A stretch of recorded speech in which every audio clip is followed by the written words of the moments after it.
It was a warm morning when I first saw Karen marching up my driveway, clipboard in hand. Her shoes clicked against the gravel and her lips were pursed tight like she was walking into a courtroom. Behind her, a few HOA members trailed along, their eyes darting nervously between her and the rows of apple trees that stretched across my land. "Sir, we need to talk," she announced before I could even greet her. "These trees are not in compliance with the neighborhood regulations." Her voice was sharp, filled with authority she thought she had. The others behind her shuffled awkwardly, clearly less confident than she was. I raised an eyebrow and leaned against the wooden fence. "Karen, these trees have been here longer than the HOA itself," I said calmly. She ignored me, flipping through her papers with a dramatic sigh. "That may be true," she said, "but we have rules now, and rules must be followed." She handed me a slip of paper, bold letters spelling out a fine. The ranch hands nearby stopped their work, watching the scene unfold. I could feel their eyes on me, waiting for my response. Karen stood tall, her chin raised, certain she had me cornered. Her confidence came not from the truth, but from the belief that no one would dare challenge her. I glanced at the paper, then looked back at her. "Do you know whose land you are standing on?" I asked. She scoffed, waving her hand dismissively. "A farm is a farm," she said. "Rules do not change just because you think your apples are special." I let her words hang in the air for a moment. Then I pulled a folded map from my jacket, a survey of the county marked with shaded sections. One by one I unfolded it until the entire sheet stretched wide.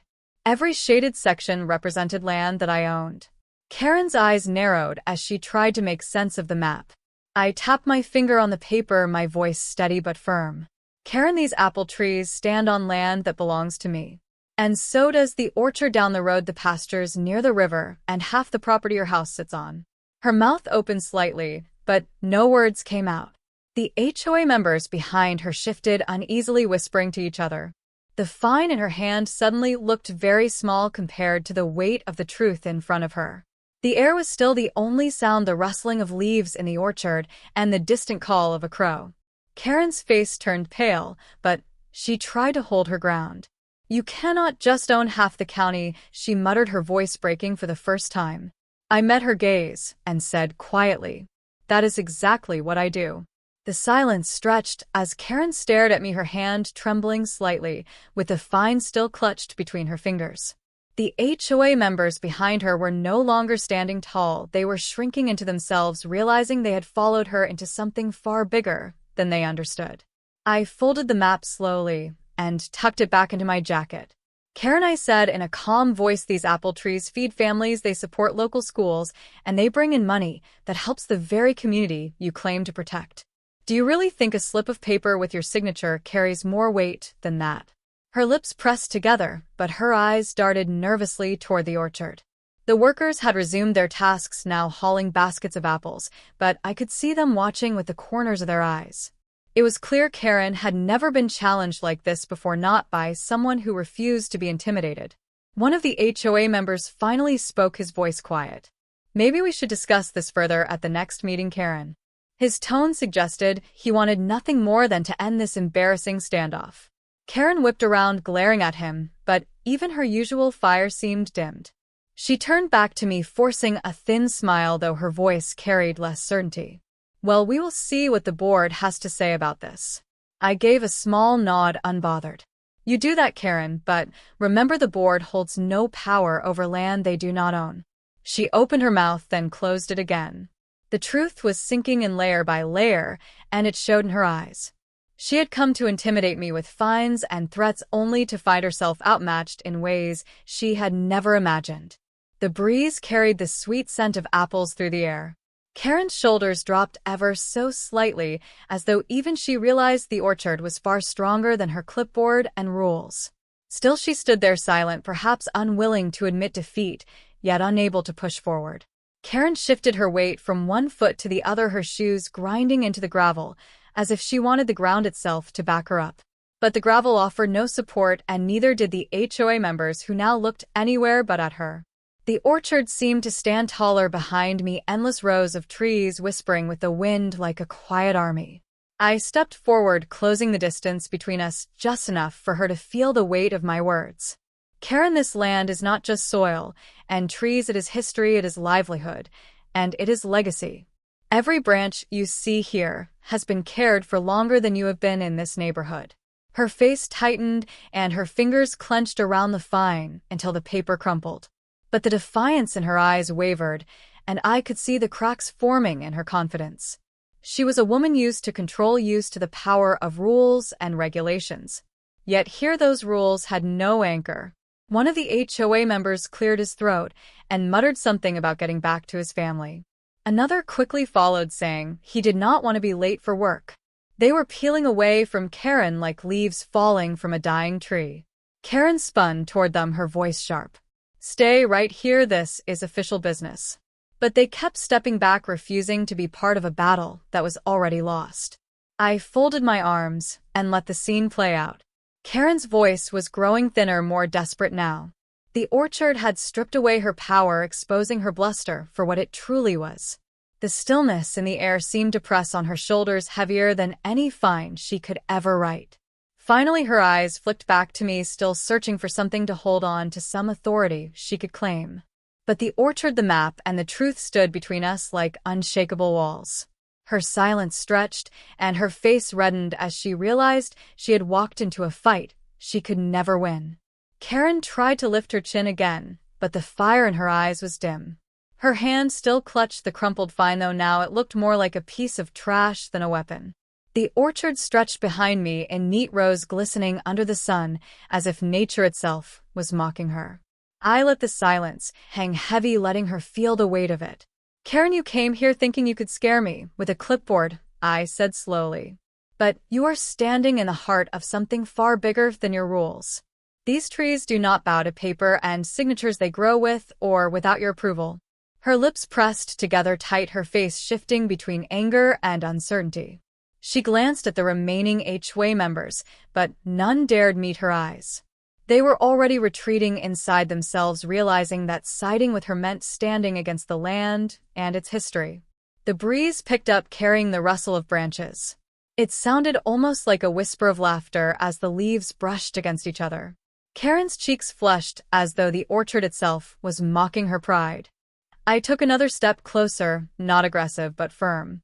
"Karen, you see fines as power, but power is not in a paper, it is in what people build, what they protect, what lasts beyond them. And these trees have stood longer than any set of rules you try to wave in my face." Her fingers loosened around the fine, and it slipped slightly in her grip. Her eyes darted around, as if searching for a way out, a way to reclaim the upper hand. But every path she tried to imagine led her back to the same truth. She had no ground here, no authority, no leverage. The workers in the orchard carried on with their baskets, though I could see the faintest smiles on their faces. They too had seen what Karen was only just beginning to understand. The orchard was not just mine, it was bigger than any board or rulebook could ever hope to contain. Karen stood frozen, her knuckles white around the paper that no longer carried any weight. Her breathing was sharp, shallow, like someone standing on shaky ground. She glanced toward the road where her car waited, as if it were the only escape left to her. The orchard workers kept moving between the rows of trees, baskets filling with fruit, their laughter drifting softly through the air. It was a sound that contrasted sharply with Karen's silence. She had walked in thinking she could control everything, yet now she was the one cornered by the truth of what stood around her. I leaned lightly on the fence post and let my words come slow and steady. "Karen, I do not expect you to like me, I do not expect you to like these trees. But I will not allow anyone to belittle the work that generations have poured into this land. You cannot erase history with a fine, no matter how many papers you sign." Her jaw tightened, but she did not speak. Her eyes flicked to the HOA members who had already begun inching away. One gave her a sympathetic shrug before quickly turning his back and heading down the path.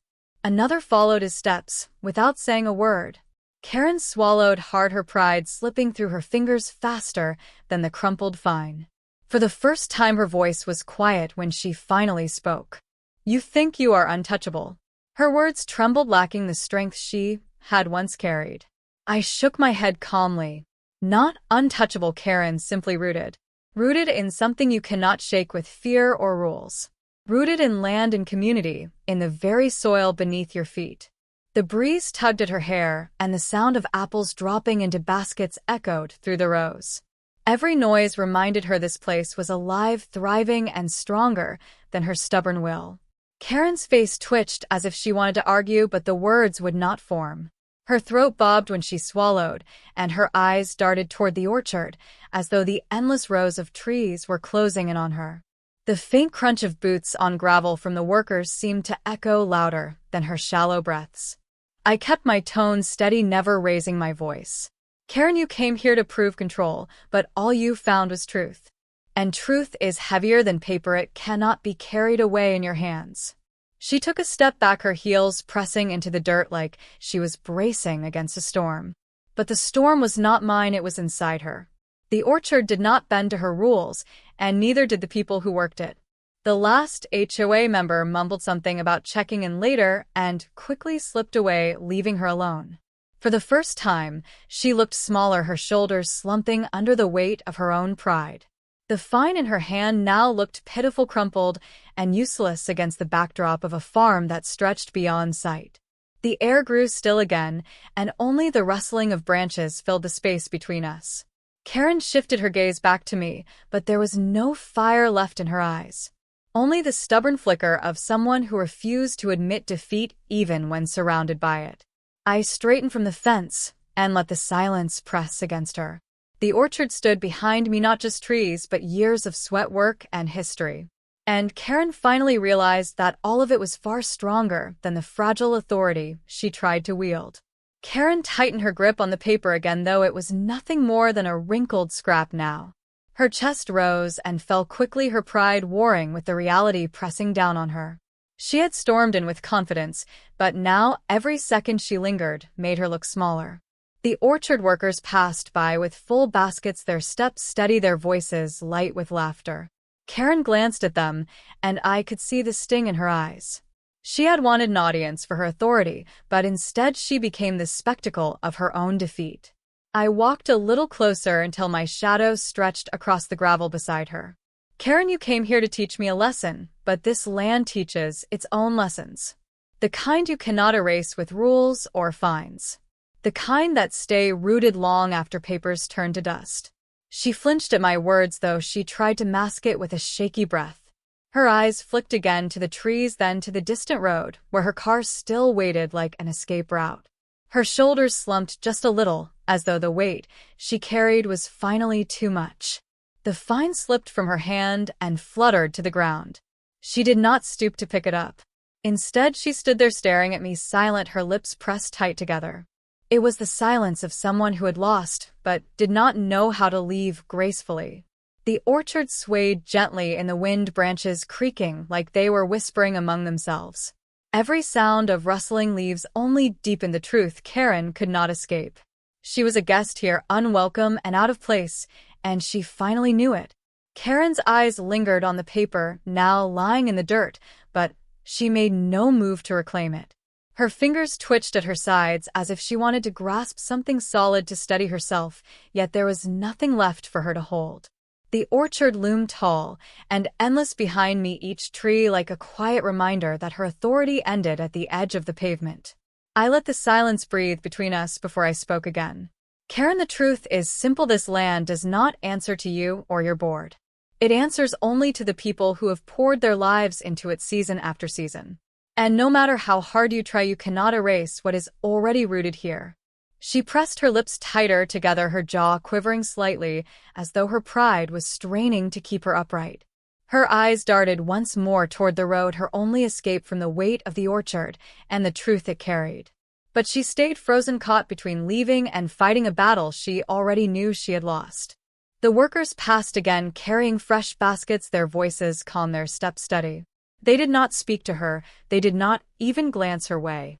To them she was nothing more than a stranger passing through a land that belonged to something greater than her rules. I shifted my weight, leaning lightly against the fence post, my voice calm but unyielding. You wanted to find me for these trees, Karen, but what you fail to understand is these trees carry more value than you can ever measure. They feed families, they support schools, they bring life to this county. That is why no paper, no board, and no threat can stand against them." Her eyes flickered with the sting of truth, her face flushed red, though not with anger, but with humiliation. Still she stood there, her silence louder than any argument she could have made. Karen's breath came out uneven, almost like she was trying to steady herself against a current too strong to fight. Her eyes swept across the orchard, the endless stretch of trees bending gently in the breeze, as if the land itself was alive, watching her stumble. The find still lay in the dirt behind her, forgotten and meaningless. I could see the battle in her face, the flicker of pride refusing to let her walk away, and the growing weight of truth forcing her to accept defeat. Her voice, when it finally came, was thin, softer than I had ever heard from her. "This is not over," she said, though even she seemed unsure of the words.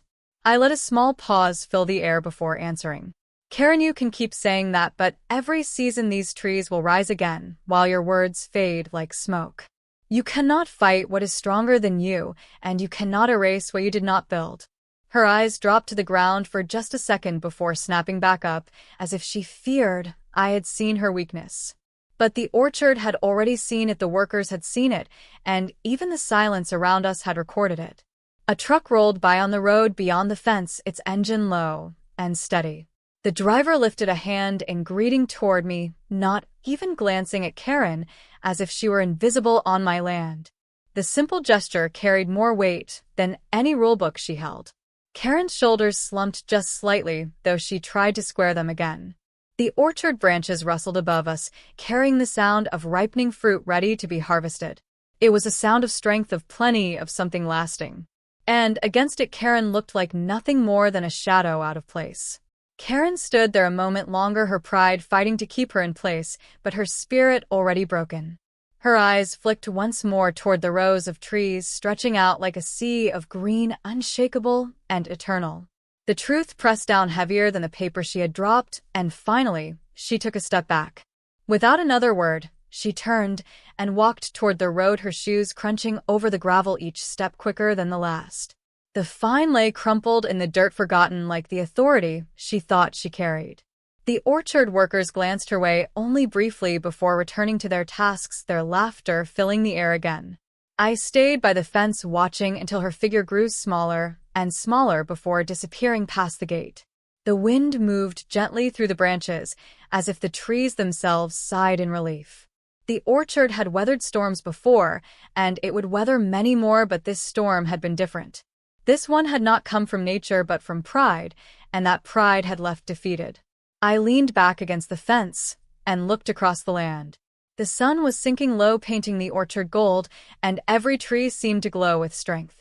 Karen had tried to strip that strength away with rules and threats, but she had only proven how powerless they truly were. The workers called out to me with baskets full of apples, their voices bright and proud. I smiled and joined them, knowing that the orchard would continue to stand tall long after Karen's clipboard was forgotten. And as the evening settled over the land, I felt the truth stronger than ever. This place was not just mine. It was a legacy, one no fine could ever touch.